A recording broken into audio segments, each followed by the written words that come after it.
Hello students, आज हम हिंदी का पार्ट 9 करेंगे, गलती छिपाने की सज़ा। आपको ये वीडियो ध्यान से देखनी है और सुननी है और समझनी है। अगर आप इसे ध्यान से सुनेंगे, एक एक लाइन को समझेंगे, तो आप इसके क्वेश्चन आंसर रटने की बजाय आप अपने आप से लिख पाएंगे। ठीक है, चलिए तो आज हम शुरू करते हैं अपना चैप्टर। देखो बेटे, गलतियां सबसे होती हैं, गांधी जी से भी हुई थी। समझदारी इसी में है कि सबको विश्वास में लेते हुए अपनी गलती स्वीकार कर लीजिए, क्योंकि कभी कभी अपनी गलती ना स्वीकार करना बहुत महंगा साबित होता है। पापा ने समझाने की चेष्टा की, कुछ उधेड़बुन की मुद्रा में बैठा रहा, जैसे कुछ तय न कर पा रहा हो। फिर सकुचाते हुए धीरे से पूछने लगा, बहुत महंगा कैसे पापा जी? वह ऐसे कि कभी कभी इसके द्वारा कोई हमसे ब्लैकमेलिंग भी कर सकता है। पापा बोले, मैं समझा नहीं। कुश ने दोबारा जानना चाहा। मैं समझाता हूँ। देखो बेटे, बात उस समय की है जब मैं स्कूल में पढ़ता था। मुझे दिन भर बल्ला हाथ में लिए हुए बॉल को शॉट लगाने का शौक था। एक दिन ऐसे ही मेरे द्वार कांच की महंगी ट्रे फूट गई। यह आलीशान ट्रे दादाजी ने इटली से मंगवाई थी। इस अप्रत्याशित हादसे से मैं बहुत घबरा गया।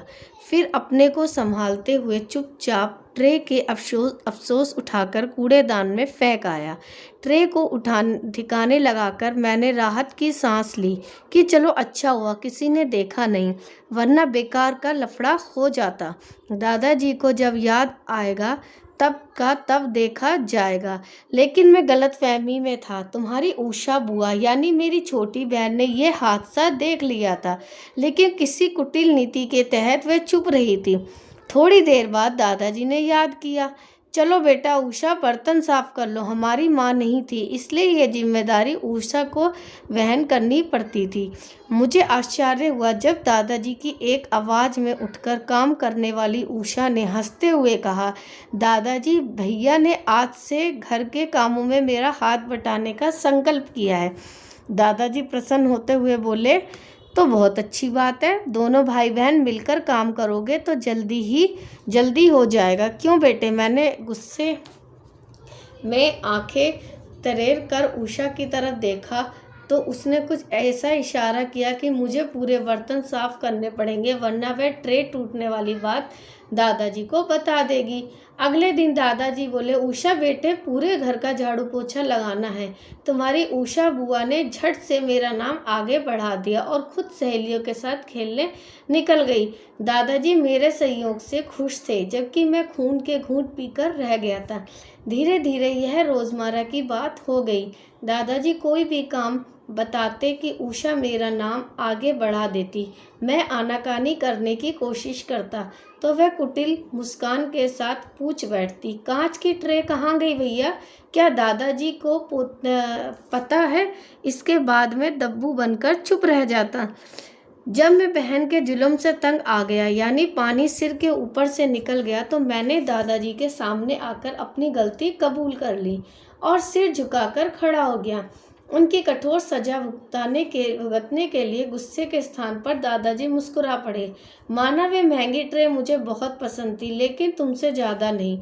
आखिर वे कांच की थी। मैं अविश्वसनीय नज़रों से उनकी तरफ घूर रहा था कि उन्होंने मेरे सर पर स्नेहपूर्वक हाथ फेरते हुए रहस्य दुर्घटना किया। बेटे, जिस दिन तुम्हारे हाथ से ट्रे टूटी थी, मैंने गैलरी से सब कुछ देख लिया था और मेरे प्रिय होने के कारण तत्काल तुम्हें क्षमा भी कर दिया था। मैं जैसे आसमान से धरती पर आ गिरा। ओह दादाजी, अब तक बेकार ही मैं उषा बहन की दादागिरी सहन करता रहा। मैं यही देखना चाहता था कि आखिर कब तक तुम बहन की ब्लैकमेलिंग सहन करते हो। दादाजी बोले। मैं खिसियाते हुए मुस्कुराने लगा तो दादाजी ने नसीहत दी। इसके द्वारा आगे के लिए सबक सीखना चाहता था। गलतियां छिपाने से कभी भी कितनी भी बड़ी सजा मिल जाती है। पापा जी ने बात समाप्त की तो कुश ने तपाक से अपनी गलती स्वीकार करते हुए दोनों हाथों से कान पकड़ते हुए कहा, हाँ पापा जी, फ्रीज में रखी आइसक्रीम मैंने खाई थी, लव ने नहीं। वह तो अभी छोटा है, फ्रीज भी नहीं खोल सकता। देखो बच्चों, इस चैप्टर में ये बताया गया है कि अगर आपसे कोई भी गलती होती है तो उस गलती को छिपाने की बजाय आपको बताना चाहिए। देखो, आप एक गलती को छिपाने के लिए 100 झूठ बोलते हो, ठीक है ना। इससे अच्छा आपसे फिर उस झूठ का आपको कोई दूसरा फ़ायदा भी उठाता है। उससे क्या होता है, आपने गलती एक की थी, उसी ही गलती से आप और गलतियां करते चले जाते हो। इसलिए अगर आपसे कोई भी गलती होती है, देखो सब बच्चों, सभी के मम्मी पापा टीचर सभी बच्चों से बहुत प्यार करते हैं। कोई भी आपकी गलती कितनी भी बड़ी हो, कोई आपको जान से तो मार नहीं देगा, आपको समझाएगा, डांटेगा, थोड़ी देर गुस्सा होगा, लेकिन आपको ये तो रहेगा ना, मैंने सच बता दिया, और कम से कम आपको बाकी गलतियों करने से तो बचोगे। इसलिए आपसे कोई भी गलती होती है, उस गलती को एक्सेप्ट करो, सच बताओ, किसी से दब के मत रहो। कि वो दबो मतलब ऐसे नहीं दबना कि आपने गलती करी है, कोई आपको ब्लैकमेल कर रहा है तो आप डर के मारे चुप हो। तो इससे अच्छा आप किसी और के सुनने की बजाय आप अपने पेरेंट्स की ही सुन लो, अगर वो आपको डांटते हैं किसी गलती पे। ठीक है बच्चे, अगर आपको इस चैप्टर में कुछ भी नहीं समझ में आया है तो मैं दोबारा कोशिश करूँगी, इसके जब क्वेश्चन आंसर कराऊँगी उसमें अच्छे से एक्सप्लेन कर दूँगी। नेक्स्ट वीडियो में मैं आपको इसके शब्दार्थ, क्वेश्चन आंसर्स कराऊँगी, मुहावरे कराऊँगी।